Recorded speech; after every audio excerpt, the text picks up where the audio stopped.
Hi, plastic బ్యాంగిల్స్తో కడా bangle చేసి చూపిస్తున్నాను.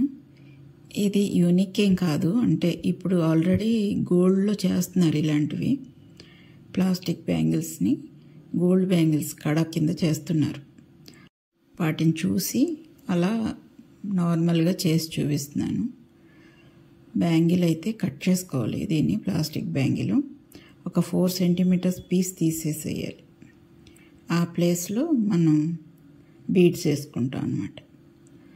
ఒకవేళ ఇంకా ఎక్కువ బీడ్స్ వేసుకోవాలంటే ఆ బీడ్స్ ఎంత ఉన్నాయో తీగికి వేసుకొని కొలుచుకొని ఆ పార్ట్ కట్ చేసుకోవాలి. నేనైతే 3 బీడ్స్ వేసాను. దానికి తగ్గట్టుగా ఒక 4 సెంటీమీటర్ కట్ చేశాను. ఒక ఐపిన్ తీసుకొని, ఐపిన్ అయితే కొంచెం స్ట్రాంగ్గా ఉంటుంది తీగని ఐపిన్ యూజ్ చేశాను.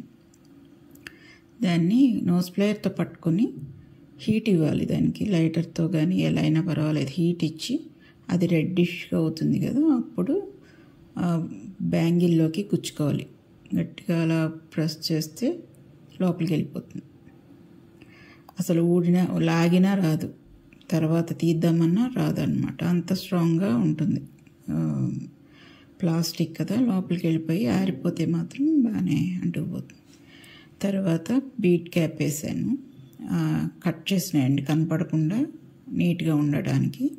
తర్వాత నక్షి బాల్ ఉంటుంది కదా, అది 12 mm నక్షి బాల్, ఒక బీట్ క్యాప్, తర్వాత 12 mm పర్ల్ బీడ్, మళ్ళీ కవర్ చేస్తూ ఇంకో బీట్ క్యాప్ వేసి అండ్ మళ్ళీ ఈ చివర నక్షి బాల్, అటు ఇటు నక్షి బాల్, మధ్యలో పర్ల్ వస్తుంది అన్నమాట.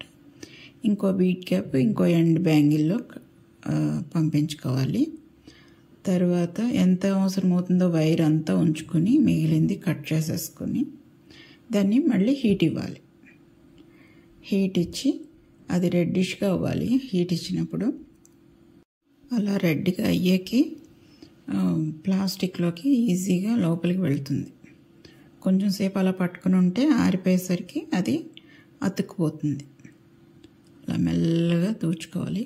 గట్టిగా నొక్కితే లోపలికి వెళ్ళిపోతుంది.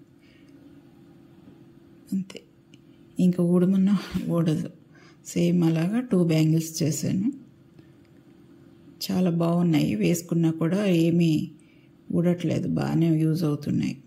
మీరు చెయ్యండి, ట్రై చేయండి, చాలా easy. Thank you for watching.